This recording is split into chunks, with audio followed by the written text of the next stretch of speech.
Someday soon, we'll get you in there, big guy. Don't worry about it.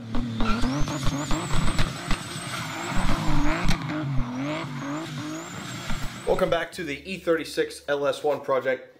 It has been a minute since I've worked on this, clearly, and there's a bunch of crap in the way. By the way, if anyone wants a super clean CBR 954RR with 12,000 miles, let me know. That is for sale. Not for sale yet, but it will be for sale. A very clean TRX 450R. Kickstart, too. Build engine. Powder coated frame. All sorts of stuff. Let me know. I need this stuff out of here because I don't have any room for anything. Anyway, back to this. The least, see what I mean? I can't even fit through here. The part I'm looking forward to the least is all of this paint prep. I see I got a good bit done over here. I have all the seam sealer off, and I did a bunch of sanding. Like there was a big scratch there, and here's where it was all dented in. That'll need to be fixed. There's like some holes need to be welded. This tray, I don't know if I'm gonna keep that. Like, should I cut it out and get rid of it, or will it be useful in some kind of manner for the swap? That I don't know yet. So for now, that's gonna stay. Over here, there's not quite as much work to do because obviously I can't like get way back in there and paint and do all that. I'll do the best I can, but yeah. So I'm gonna try to get this side to match this side, at least somewhat. This needs drilled out and taken off because that doesn't need to be there. That just looks like crap and ugly. These need welded and filled in, and all this seam sealer needs removed. So first things first, I'm gonna get the seam sealer off of there. You sleepy boy. And I'm gonna do it with just some simple tools. A heat gun and a scraper. So let's get to it. Yeah, it really doesn't. You can't get it very well without heat. So that's where this comes into play. You'll see the difference.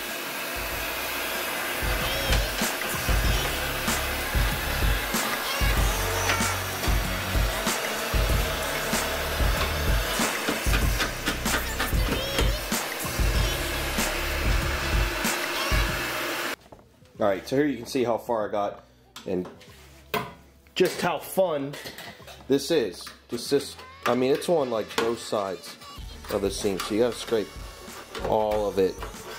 Scrape, scrape, scrape. That's just a very small portion. There's a ton of seam, so you got here, here, here, you know, it's freaking everywhere. So let me do you guys a favor and just bang this out on a time lapse. And we'll go from there.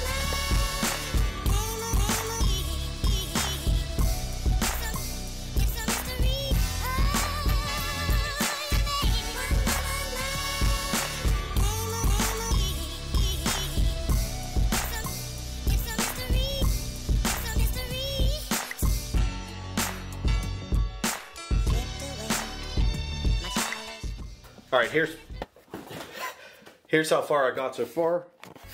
Seam sealer off here. I mean, there's little bits here and there. Granted, this is just the beginning. Got it up around there. Now I'm going to work on, I'm going to move the ABS module. Again, I'm going to need to move that anyway, reposition it up here to fit that LS1. And also that'll help when I'm doing painting and cleaning back in there. So I'm going to do that now. Excuse me. Got my water bottle slash ABS container. Oh, I forgot I had the nice blue fluid in here. It's illegal, but they don't make it anymore. I think that'll work.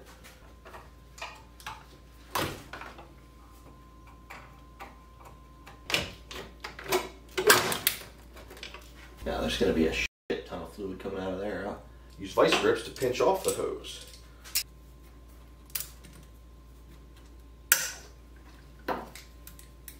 I'm not going to be using these hoses again. At least I don't think so. I don't know if I can get this in there. But I'm going to try. There we go. Alright, here goes nothing.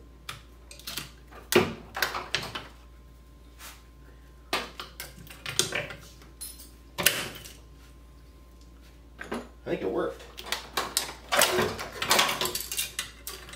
All right. She's out of there.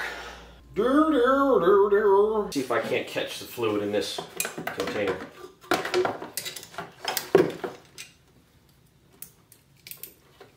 Oh yeah, buddy. That'll work just fine. Love it when a plan comes together. Oh yeah, all kinds of room right over there now. All right, what this has led to is more seam sealer. Oh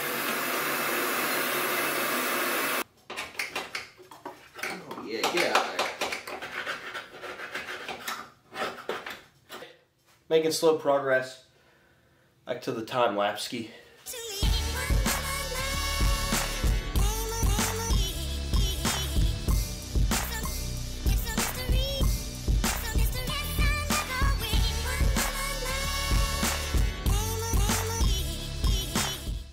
Here's where we're at so far, boys. Got like 95% of the seam sealer gone that at least I'm gonna take out.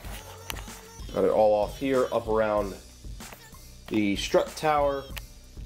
Got it down in here where the ABS module was. But like back in here, obviously I'm not gonna do all that because you're never gonna see that. Like the engine's gonna sit there. I'm not getting crazy. The main areas I wanted to go on was like here, here, and up there. Like even down here, you're not gonna see really, but I figured, you know, I'll get it out of there.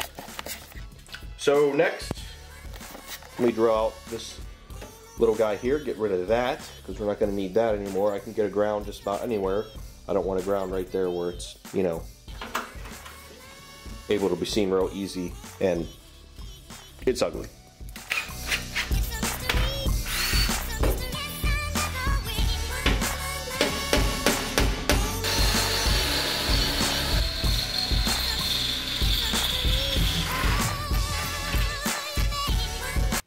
Went pretty smoothly. Alright, there's the latest one I took off. Came off much smoother than these other ones. Don't really know why. This, I don't know. I don't know if I'll need this for something. I don't know if I'll need this for something. I don't know if I'll need that for something. These are all things that I don't know, so I'm trying to learn as I go. On to the next step. I think for tonight, that's all I'm going to do. This video is going to be, you know, scattered probably over like a couple weeks because I'm just doing a little bit here and there because the focus has been on the trucks, not the car. The car's more of a winter project, I've come to find, because the big truck doesn't fit in this little garage, clearly. So I want to get big truck stuff done while it's still warm out before the winter hits. The car obviously is staying inside, and I'll do everything inside. It'll be nice and warm in the garage. It's all good. Wow, sorry to bore you both. The ZR2, I can do pretty much everything in the garage as well. Obviously, it's a little tight. There's not a ton of room over on that side.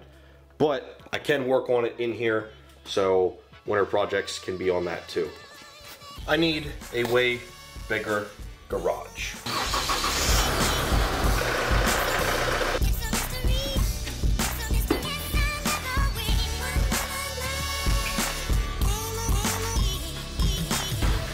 Room for the E36. Alright, got a bunch of parts in for the car. Haven't even opened them yet, so let's get after that. I had some of these things, well, I've had this box for a couple weeks. Same with this, that I just got. I'm excited to open this stuff up.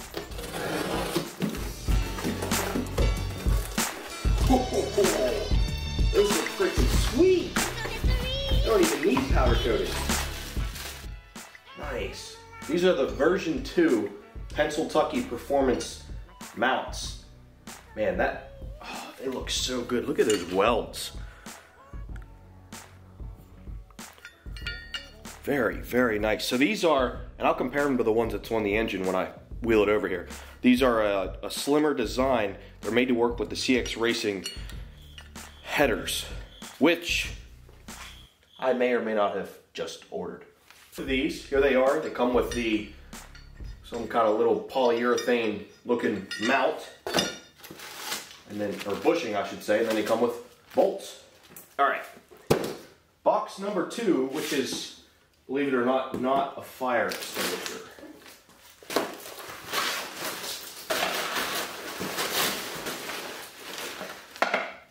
there we go. Definitely needs a little cleanup, but it is a drive shaft for the swap. Comes with a 4-bolt flange in the back, and the T56 yoke in the front. Give that a little cleanup, it'll be good to go. After I make sure it's the right length, which it should be. I got that used from a guy off of Facebook. Pretty cheap, so it's worth it. And actually, from the same guy, he had an exhaust laying around for an LS1 E36 swap. He said it's not the prettiest, but you know what, it'll work.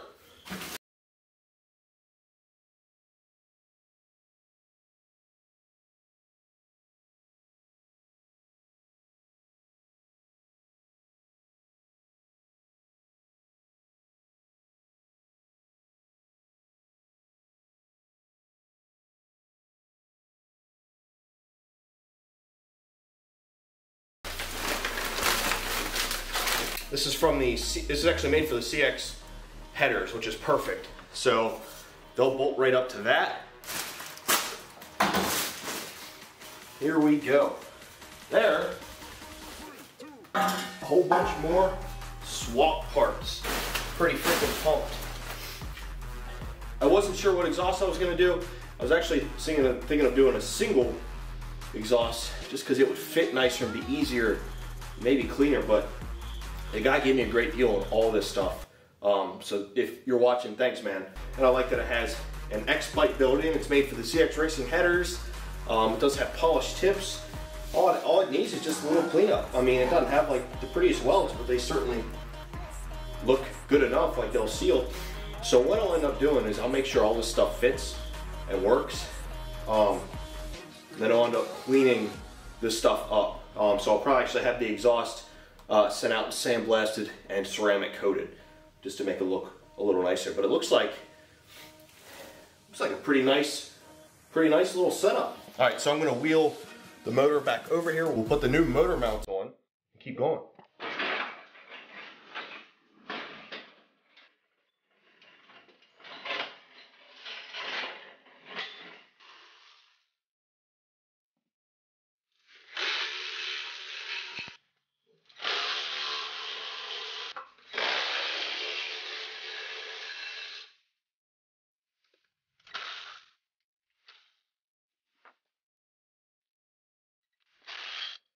This is passenger side, and that's even shorter than that. So I would venture to say that they go like this. Oh, that's right, it's a different design because these are a lot shorter than the OEM mounts.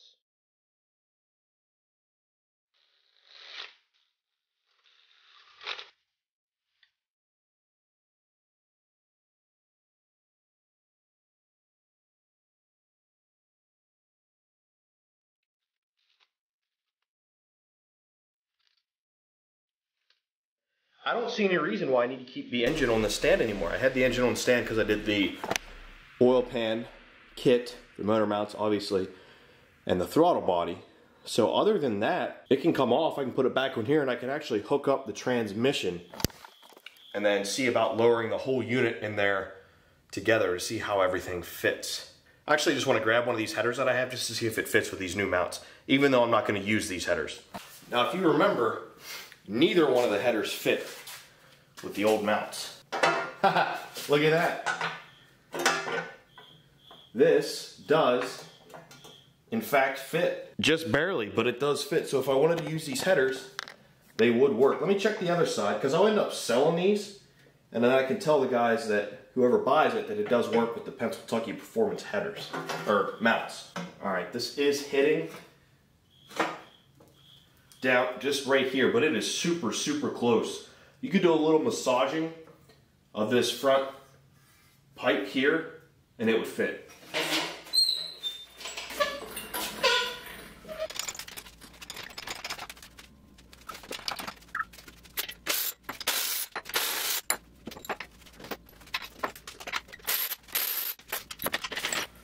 All right, she's up by herself once again. Hopefully I don't have to put it back on that engine stand. Man, I just can't get over how good those things look. A+ job. Fun parts today. As you can tell by the box of CX Racing headers came in, I'm pretty excited to open these. see what they look like. I'm switching to these instead of the headers that I got just because these have a V-band already. They're nice and new. They'll work with the motor mounts I have, and I bought an exhaust that mates up to these.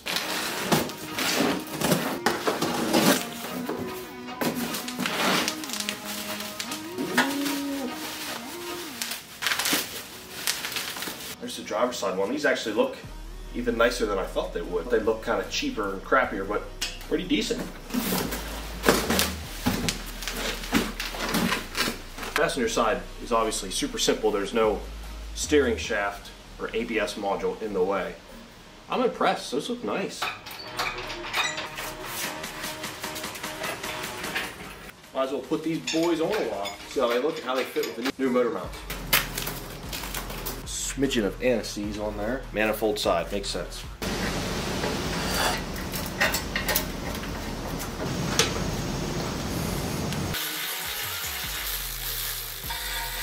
Driver's side looks awesome. There's the clearance with the motor mount. I mean, it's close, but there's plenty there, so that should work just fine. Steering shaft comes through here, good to go.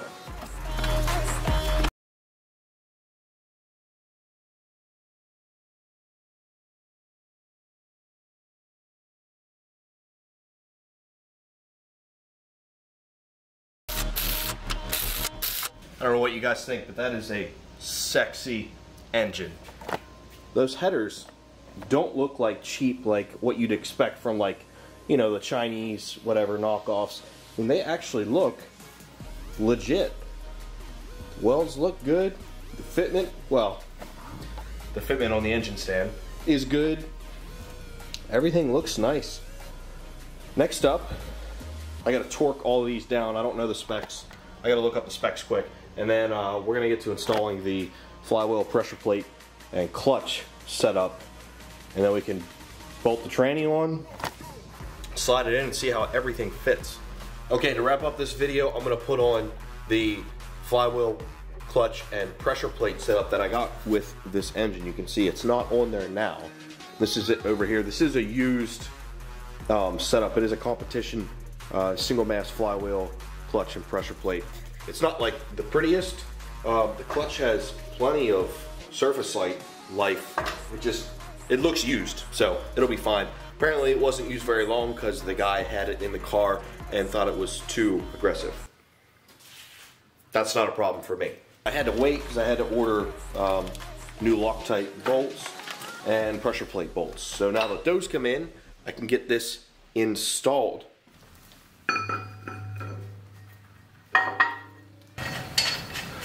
Some Loctite on these boys. Certainly don't want them backing out.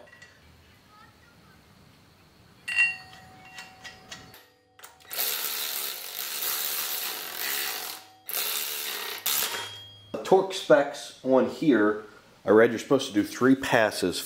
The first at 15 foot-pounds, which I probably already exceeded that, to be honest. Yep. And then the second at 37.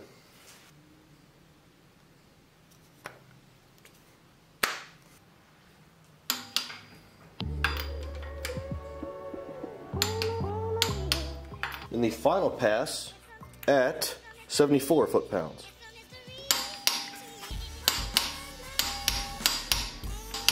Thing's just swinging all over the place. Hold still, engine. Now I don't have the clutch alignment tool, so this is just gonna have to do.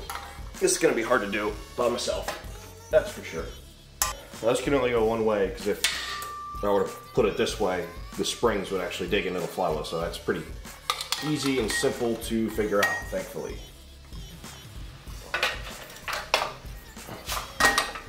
First one's the hardest, for sure.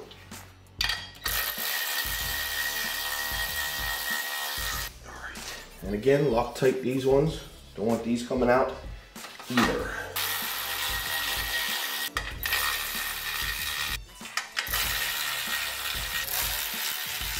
I'm going to add some tape to this and kind of try to just snug all that up.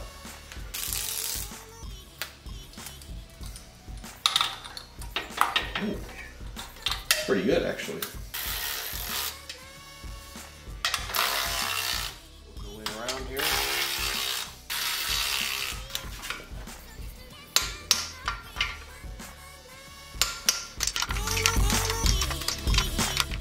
that, ladies and gentlemen, is a prepared and ready to drop in engine. Of course, there's little things here and there that the engine still needs, but all the major stuff is done. We have the whole clutch set up, flywheel, all that's all done. We have this sweet strip of duct tape. What do you got? The brand spanky new motor mounts, headers, the throttle body intake, the oil pan, all that stuff is now complete and ready to go. Now I can mate it up to the transmission. Just chilling over here. Drop it in and do some more test fitting. Definitely got to keep working on this. So before you know it, this engine's going to be in there. That bay is going to be painted, the engine's going to be in there, and then we'll move on to all the little things that go along with the swap, the things that really take a lot of time. So thanks for watching, guys. I'm super excited. I hope you guys are too. We'll see you next time.